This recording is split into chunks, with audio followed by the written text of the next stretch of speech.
qualquer escola de samba pode escolher qualquer tema para fazer o seu desfile. Vai homenagear um fato histórico, uma pessoa, um país, uma cidade, um artista.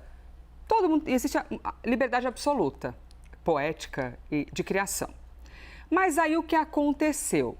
A escola de samba Acadêmicos de Niterói, no Rio de Janeiro, terá um samba enredo em homenagem ao atual presidente da República, a Luiz Inácio. Vai homenageá-lo na Marquês de Sapucaí. Até então, alguém pode pensar, ok, uma escola de samba está celebrando, gostam do atual presidente, vão homenageá-lo, ponto, beleza. Aí, por gostar ou não, são outros 500.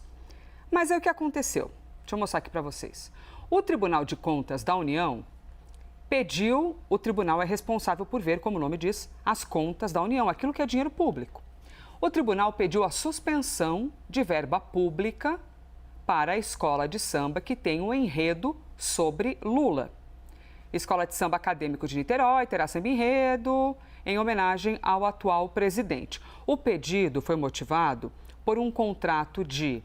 Agora a gente vai aqui entendendo ainda mais. Um contrato de 12 milhões de reais entre a Embratur, de turismo, e a Liesa. A Liesa, gente, é a Liga das Escolas de Samba do Rio de Janeiro. Então, esse contrato repassa 1 milhão para cada escola de samba do Grupo Especial do Carnaval. Então, você tem uma escola de samba, você pode ter dinheiro de patrocínio de alguém, você tem uma empresa que movimenta o dinheiro, enfim, cada um se vira porque são muitos milhões utilizados. E aí o poder público, até porque a sociedade e as cidades também ganham com turismo, com cultura, é super normal que o poder público também coloque uma verba. Mas é quando você tem um samba enredo, que é em homenagem a alguém que está no poder público e essa escola... Como é que fica essa equação? Isso aqui é o que está dando o que falar, tá bom? O órgão fez esse aporte por entender que o Carnaval promove e incentiva o turismo internacional no Brasil e, de fato, incentive muito. Theo Cury, vamos trazê-lo aqui para a conversa e Isabel Mega também. O assunto aqui não é sobre gostar ou não de carnaval, nem sobre gostar ou não de um partido, de um presidente, ou até achar. Alguém pode dizer, não, é verba pública no carnaval, que absurdo. Também é um debate, mas não é sobre isso. É o lance de termos um presidente em exercício e no meio disso ter verba pública. Vamos entender? Theo Cury, a ministra Gleisi Hoffmann, que também já foi presidente do partido, comentou essa recomendação, essa decisão do TCU, falou o que exatamente? Olha, Elisa, a ministra, ela, que inclusive logo mais está saindo para disputar uma vaga no Senado Federal pelo estado do Paraná, a ministra disse que isso já aconteceu em outras ocasiões de o governo federal repassar recursos públicos federais para a Liesa, para a Liga das Escolas de Samba do estado do Rio de Janeiro, e que não vê nenhum tipo de problema nesse repasse. Deixou muito claro que o repasse é para a Liga e não para as escolas. A Liga faz depois, sim, isso ficou claro no parecer técnico do auditor lá do Tribunal de Contas da União, faz o repasse para as agremiações. E é isso que está sendo contestado por parlamentares, por deputados que são opositores e fazem parte da oposição ao governo do presidente Lula, seja na Câmara dos Deputados, seja no Senado Federal. Falam sobre o uso indevido dos recursos públicos, sobre desvio de finalidade com esse repasse de recursos e falam também sobre essa disparidade, desequilíbrio que é causado com o apoio a um político que vai disputar a reeleição nesse ano. Ou seja, acaba mexendo com política, acaba mexendo com carnaval, são temas que trazem grandes discussões, grandes debates aqui no Brasil, que mexem com os ânimos e com as emoções da população. Então, agora a ver de que maneira o Tribunal de Contas da União vai, de fato, deliberar sobre esse assunto. A ministra saiu em defesa do governo federal, saiu em defesa do presidente Lula e agora resta saber de que maneira vai acontecer esse desfecho. Se, de fato, haverá essa suspensão do repasse à agremiação ou se vai ser mantido o repasse para a escola de samba, para a Liesa, que no final das contas repassa para a escola de samba que vai homenagear o presidente da República. Pois é, nós temos, até reiterando isso, que já é um acordo de tempos entre a Embratur, porque para a Embratur, tudo que movimenta, que a empresa brasileira de turismo, posso ter errado aqui em alguma coisa da pronúncia dessa sigla, tá? Mas é o olhar nacional em relação ao turismo. Tudo que movimenta o turismo é excelente. Então, é excelente você ter um incentivo público de algo que traz muita gente.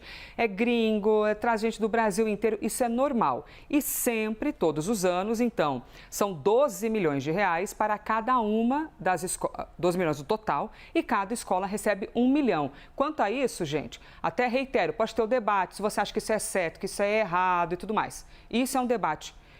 O momento é o TCU dizendo que é um ano eleitoral, um enredo que fala sobre o presidente da República, que naturalmente, né, Isabel Meg Telcuri, um enredo de escola de samba é um chamariz, é uma música que gruda na cabeça, né? E a gente está falando de um ano que é um ano eleitoral. E aí tem havido esse questionamento sobre evitar parcialmente ali essa relação do dinheiro público com a escola de samba, neste caso, desta escola específica no Rio de Janeiro.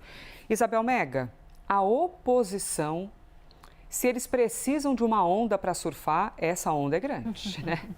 Porque aí é ondas gigantes. Como é que a oposição está olhando para tudo isso?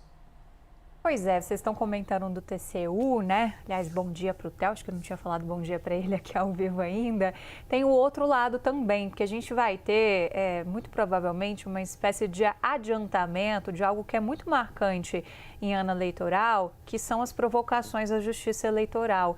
E por que já temos esse adiantamento? Porque, para além do Tribunal de Contas da União, já houve uma ação da oposição também, via senadores, e a senadora Damares Alves, do Republicanos aqui do Distrito Federal, é quem está protagonizando essa ação, de ir até o Ministério Público Eleitoral. Já acionou também por conta dessa polêmica toda a respeito do desfile. Então, há uma visão, e aí é a polarização que alimenta muito as nossas eleições, né?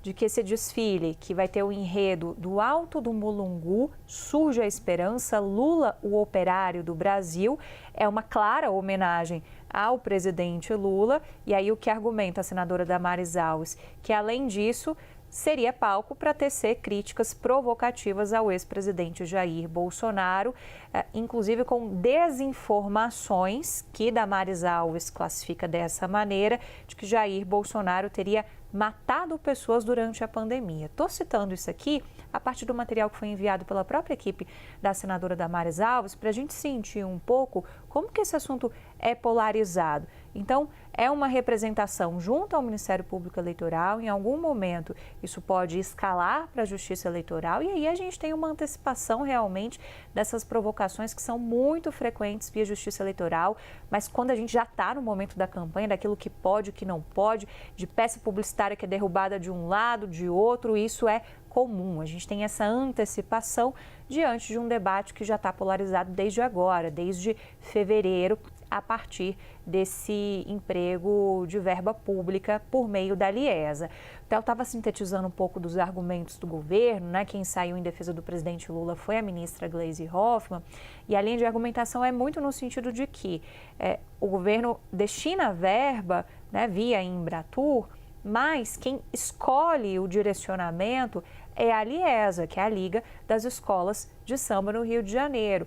Então, o governo argumenta que não tem muito controle de para qual escola de samba vai ser direcionada essa verba. É um pouco dos dois lados que a gente vê aqui nessas discussões sobre o carnaval.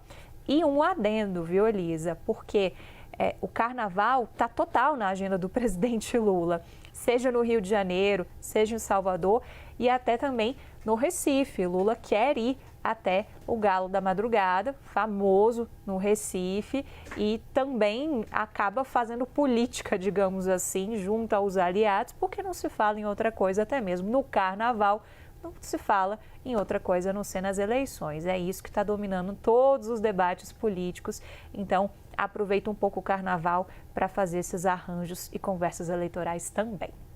É muito interessante como a gente vai construindo aqui o saber da informação, né? Estou ouvindo vocês e aí também o Dani Pereira, editor-chefe aqui do Live, também comentou anteriormente sobre até um olhar que o Pedro Venceslau tinha trazido no Hora H com a Thaís Herédia. E entre as informações ele também falou assim, olha, à época, quando o Bolsonaro era presidente e ocorriam aquelas datas de 7 de setembro, lembra o chabu que foi? Porque está usando eleitoralmente o 7 de setembro, porque tem a máquina pública e tal. É claro que isso tem um debate grande, porque o 7 de setembro era de fato uma coisa ali da sociedade, com os pés ali no entorno dos prédios públicos, né? Tem uma roupagem diferente. Mas a oposição é isso, cada um cata um cadinho de uma coisa para acusar o outro e temos aqui essa questão do carnaval no Rio de Janeiro. Isabel Mega. Levou a inelegibilidade, né? E levou a inelegibilidade do ex-presidente da República, Jair Bolsonaro, né? Além daquela reunião com os embaixadores, ele foi condenado à inelegibilidade de 8 anos pelo TSE por ter desvirtuado, de acordo com os ministros do TSE, a comemoração dos 200 anos de independência do Brasil e de Portugal, com uso de recursos públicos, transmissão na TV estatal, como uma forma de desvirtuar o 7 de setembro e transformar num palanque eleitoral. Em linhas gerais, foi esse o argumento da ocasião.